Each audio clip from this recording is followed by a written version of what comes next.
শুভ সকাল বন্ধুরা, চললাম দক্ষিণেশ্বর সোনা নাতনির আজকের বার্থডে পূজা দিতে। চলুন সবাই একসাথে যাই মায়ের কাছে। সবার জন্য মায়ের কাছে গিয়ে প্রার্থনা করি, মা সবাইকে ভালো রাখো, সবার তুমি সুস্থ রাখো, তুমি যে জগৎজননী মহামায়া মা গো, তুমি চলো সবাইকে তুমি কৃপা করো। ওই যে আমার নাতনি টাটা করছে গাড়ির মধ্যে। সবাই চললাম সকাল সকালে স্নান করে গোপুসোনাকে দিয়ে সংসারের কাজ সব কিছু করে চলে গেলাম। ছেলে, বৌমা আর আমার সোনা তিনজনাই চলে গেলাম। দাদু একাই ঘরে ছিল। কেমন যাচ্ছে দেখছেন, এটা বিশ্ব বাংলা।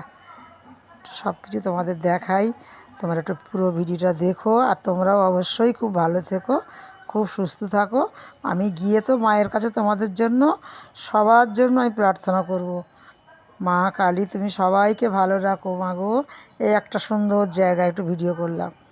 এই জায়গাটার নামটা তো জানি না, তা ভালো লাগলো বলে এই জায়গাটা একটু ভিডিও করে নিলাম। এই যে বাড়িতে চলে এলাম, দেখুন আমার সোনা গোপাল আছে ঘরে।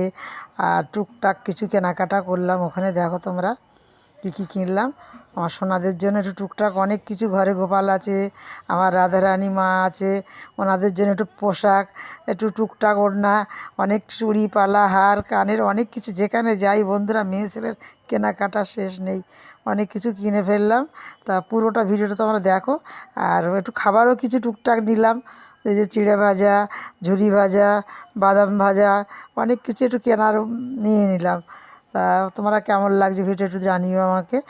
আর তারা মায়ের কাছে দক্ষিণেশ্বর যে এত ভিড় বন্ধুরা, দেখুন অনেকগুলো ওড়না কিনেছি। আমার গোপাল সোনা আছে না পূজার, সব কিছু লাগে তো পূজায়, তা গেলাম যেখানে সবাই কিনে অনেক কিছু কিনলাম।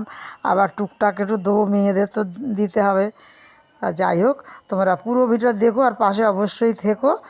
আর মায়ের কাছে চলো সবাই গিয়ে প্রার্থনা করি। এবার বাড়িতে এসে শরীরটা বন্ধুরা একটু ক্লান্ত ক্লান্ত লাগছে। তখন 4:30 কি 4:45 মনে হচ্ছে ঘরে ফিরলাম। ফিরে এবার রাত্রিবেলা ডিনারটা দেখো, একটু কষা কষা মাংস হচ্ছে। বেশি তো বলে, আর বাপি স্যারকে একটু বললাম, তোমরা চেনো বাপি স্যারের মা, আমার সই পাতিয়েছি।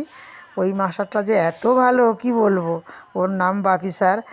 আর এধারে একটু পায়েস হচ্ছে মানার জন্য, জন্মদিনের পায়েস। তোমরাও চলে আসো, কাছে যদি পেতাম একসাথে তো খাওয়া দাওয়া করতেই পারলাম না, খুবই দুঃখিত এর জন্য। তা বাপি স্যার কিন্তু তোমরা সবাই চেনো, খুব ভালো মাস্টার। ওর মাও খুব ভালো, দুজনা সই পাতিয়েছি। এবার টেবিলে ধরে আনলাম সব এনে, আমার কাছে ছোটো মেয়ে, জামাই, সবাই ওদের নিমন্ত্রণ করলাম। সন্ধেবেলা একসাথে খাওয়া দাওয়া, খুব আনন্দ হলো। এই যে টেবিলে মাংস, পায়েস, রুটি করছি, অনেক রুটি এসে আবার বানালাম। পায়েসটা দেখো। আর বাপি স্যার তো ভীষণ ভালো মাস্টার, দুটোকে পড়ায়। রুটি দেখো কত রুটি করেছি, সবাই খাবো তো।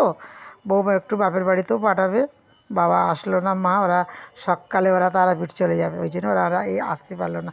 আর এই যে এইখানটা ঢুকে গেলাম, ওই হোটেলটার নামটা বন্ধুরা মনে রাখতে পারছি না, ওটা ভুলে গেলাম। এখানে গিয়ে কত সুন্দর সবাই বসে গেলাম। ছেলের বন্ধু ওটা, ওই দক্ষিণেশ্বরে থাকে, ওর নাম প্রদীপ, ওকেও ছেলে ডেকে নিল। আয়, ছোটোবেলাকার বন্ধু তো, সব স্কুল জীবনের কত লাইফের কত বন্ধু, দেখো দেখো এই সব জীবন সব কোথা থেকে কোথায় চলে যায়।